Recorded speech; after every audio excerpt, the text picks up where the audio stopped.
In this video, I'm going to show you how to install the setup ink cartridges in your HP DeskJet 2900 series printer.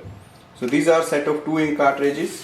First step is to plug in the power cable at the back of the printer. So the power cable goes here.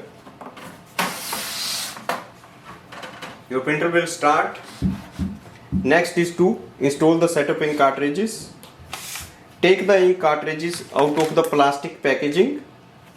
Remove the orange seal. Remove it from both ink cartridges. So you just have to remove it. To install the ink cartridges, open the front chamber and open this door. Pull it down. The ink chamber will move and come into the middle. Now install the tricolor ink cartridge here. Just slide it in.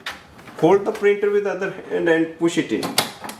It will lock the ink cartridge. Same with the black ink cartridge.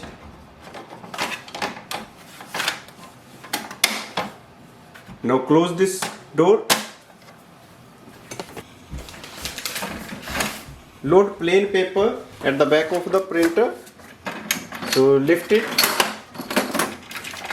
because sometimes the printer prints the alignment page.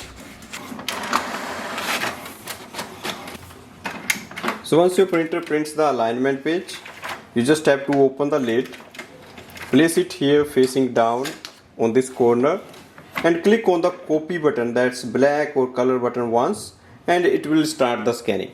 Sometimes it may not print the alignment page, so we don't have to worry about that, and we are ready to use the printer for copy.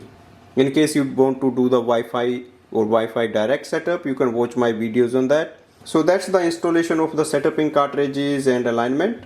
Thanks for watching.